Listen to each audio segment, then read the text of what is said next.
89% of new insurance agents leave the industry within 3 years.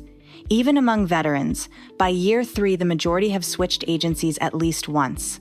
Producer turnover is the most expensive problem most agency owners ignore until it's already happened.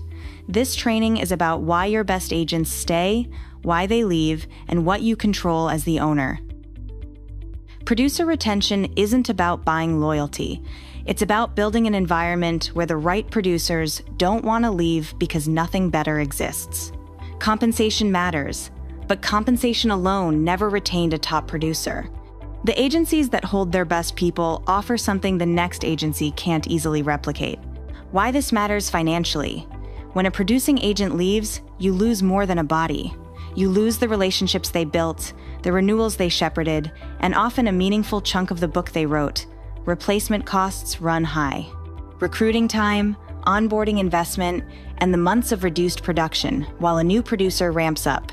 Industry research suggests a 5% improvement in retention can drive profit growth in the 25 to 95% range, depending on the business. For an agency, the math is dramatic. The mistake most owners make is reacting to retention only when somebody's already 1 foot out the door. By then, the conversation is too late. Real retention is built quietly, every week, in the small decisions about how the agency operates. The work happens long before anyone considers leaving. 4 pillars hold producers in place: compensation that's fair and predictable, a clear growth path, support infrastructure that lets them spend time selling, and a culture they defend to a recruiter. Get those 4 right, and your best producers stop taking the call from the FMO down the street. Pillar 1 is compensation. Most agency owners assume the highest paying agency wins. That's not how producer compensation actually works. Top producers don't chase the highest commission percentage. They chase the most predictable, transparent, and fair compensation structure they can find. That means 3 things. First, the structure is simple enough to explain on a single page.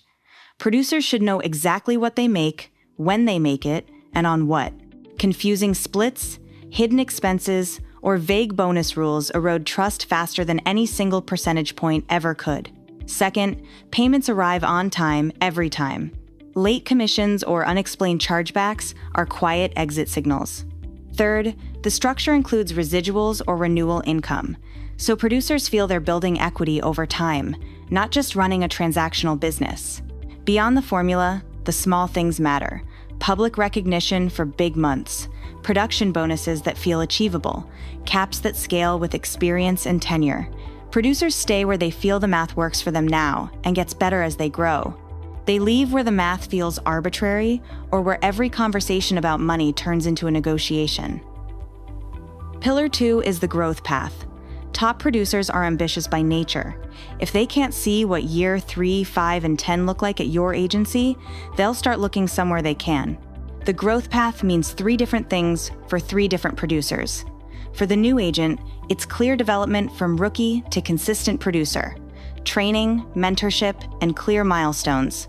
For the mid-career producer, it's the chance to expand into new product lines, take on bigger accounts, or develop a niche they own.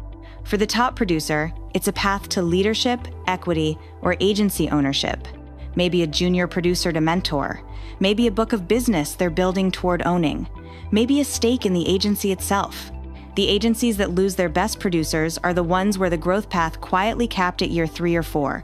Compensation plateaued, responsibilities never expanded, recognition flatlined. The producer didn't leave because they got recruited. They left because they ran out of room. Map the path before they run out of room.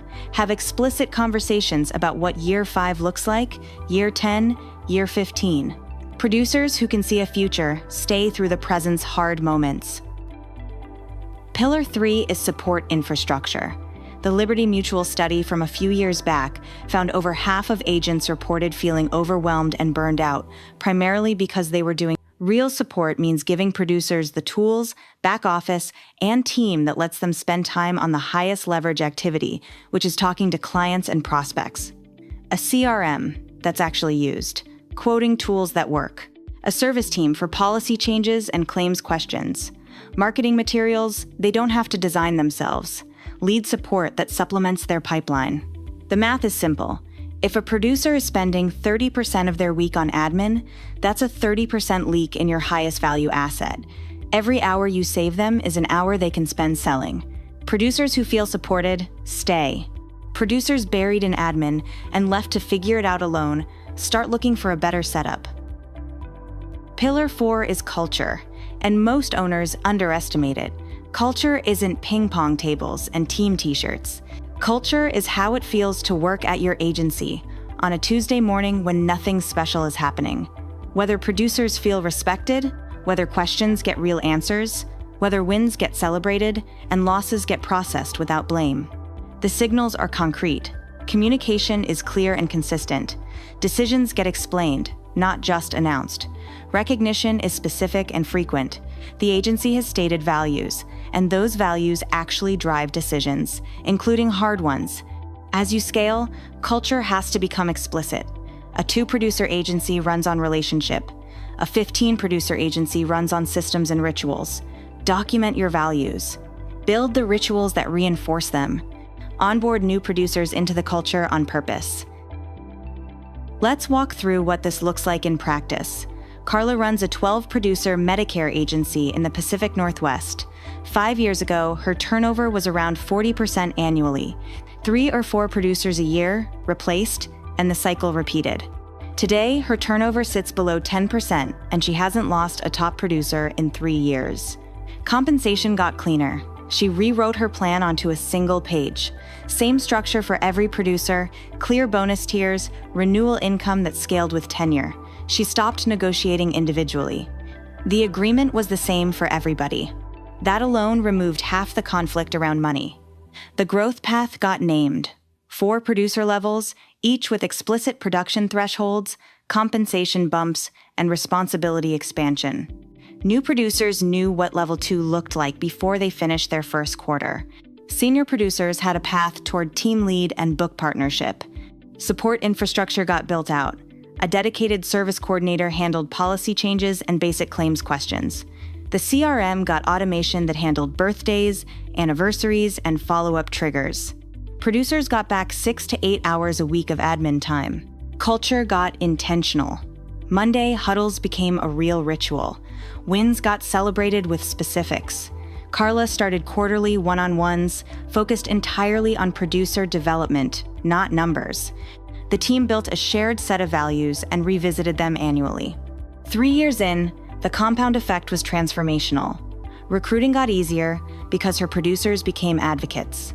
Production grew because the team was stable enough to compound their books. The agencies down the street stopped poaching her people. A few common mistakes to avoid. The first is competing only on commission rate. There's always somebody who'll offer a higher percentage.